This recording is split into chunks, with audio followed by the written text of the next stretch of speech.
Slide wire bridge या metre bridge पे। Metre bridge से हम एक अननोन रेजिस्टेंस का वैल्यू पता करते हैं, जैसे कि हम व्हीटस्टोन ब्रिज से करते हैं। तो अगर आप ध्यान से देखें इस मीटर ब्रिज को, तो आप पाएंगे ये व्हीटस्टोन ब्रिज का ही एक अलग सा वर्जन है। तो इसके कंस्ट्रक्शन को समझते हुए अगर हम इसे व्हीटस्टोन ब्रिज के साथ कंपेयर करते हुए चले तो चीजें हमारे लिए बहुत आसान होंगे, क्योंकि व्हीटस्टोन ब्रिज से कैसे एक अननोन रेजिस्टेंस का वैल्यू हम पता करते हैं, उसके लिए कौन सा इक्वेशन हम यूज करते हैं और वो कौन कौन सा कंडीशन होता है, ये हमें भली भांति पता है। तो उसी के साथ कंपेयर अगर करें हम इसे, तो हम ये समझ पाएंगे कि मीटर ब्रिज से अननोन रेजिस्टेंस का वैल्यू हम एग्जैक्टली कैसे पता करते हैं और वो क्यों करते हैं। तो फिर मैं तो यही सजेस्ट करूंगा आपको कि व्हीटस्टोन ब्रिज से रिलेटेड जो वीडियो है उसे आप देख ले। उस वीडियो का लिंक मैं डिस्क्रिप्शन में डाल रहा हूं और वो आपको सजेस्टेड वीडियोस में भी दिखेगा। तो चलिए कंपेयर करते हैं इस मीटर ब्रिज को व्हीटस्टोन ब्रिज के साथ। तो अगर आप देखेंगे, आप पाएंगे कि व्हीटस्टोन ब्रिज में एक वेरिएबल रेजिस्टेंस होता है, जो कि यहां मीटर ब्रिज में भी है। यहां पर एक अननोन रेजिस्टेंस होता है, यहां भी है।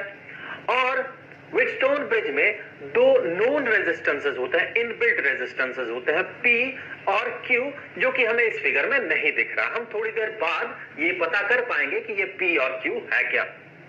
तो सबसे पहले देखिए व्हीटस्टोन ब्रिज से हम कैसे पता लगाते हैं अननोन रेजिस्टेंस का वैल्यू।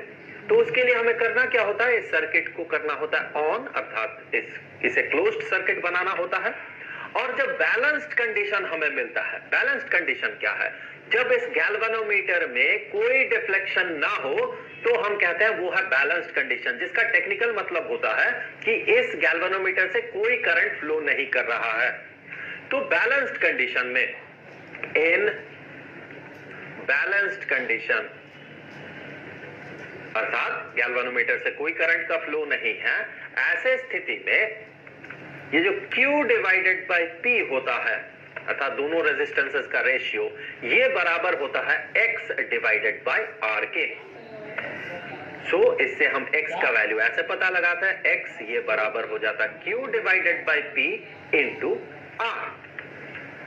तो किसी तरह से हमें इस मीटर ब्रिज में भी बैलेंस्ड कंडीशन लाना होगा, लेकिन उससे पहले चलिए देख लेते हैं कि एग्जैक्टली कौन सा आर्म यहां पर रेजिस्टेंस V को इंडिकेट करेगा और कौन सा पार्ट रेजिस्टेंस Q को इंडिकेट करेगा। उसके लिए कुछ पॉइंट्स मैं लिख लूंगा यहां पर। ये पॉइंट अगर A है, ये पॉइंट अगर B है व्हीटस्टोन ब्रिज का, और ये पॉइंट C और ये पॉइंट D है, तो फिर उन पॉइंट्स को हम इस मीटर ब्रिज में कहां प्लॉट करेंगे। देखिए ये होगा पॉइंट A, मैं आगे बात करूंगा क्यों। ये होगा पॉइंट D, ये होगा पॉइंट C और यहां पर होगा पॉइंट B।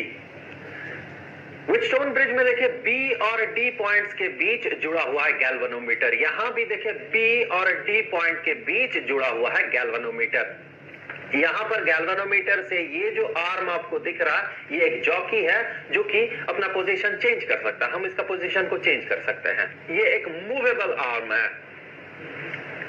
अब इससे आगे देखें, A और D के बीच जुड़ा हुआ है वेरिएबल रेजिस्टेंस R। इस फिगर में भी देखें A और D के बीच जुड़ा हुआ है वेरिएबल रेजिस्टेंस R।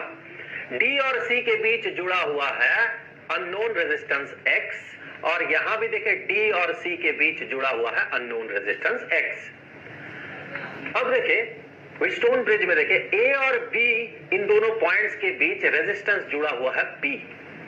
यहां पर A और B पॉइंट्स के बीच एक रॉड का पार्ट है। यहां पर ये जो आपको दिख रहा है, ये एक रॉड है। ये कांस्टेंटन रॉड होता है नॉर्मली। ये मैंगनीन का भी बना हुआ हो सकता है। ये नॉर्मली कांस्टेंटन रॉड होता है। इसे आप कांस्टेंटन वायर भी कह सकते हैं। हम कांस्टेंटन यूज करते हैं या मैंगनीन यूज करते हैं, क्यों? क्योंकि उनका स्पेसिफिक रेजिस्टेंस बहुत ज्यादा होता है।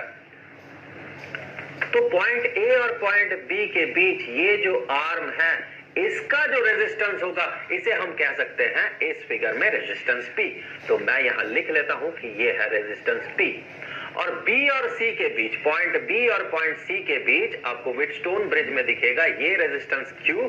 तो हम कह सकते हैं इस फिगर में पॉइंट B और पॉइंट C के बीच ये जो रॉड का पार्ट है या फिर ये जो आर्म है, इसे हम कह सकते हैं Q।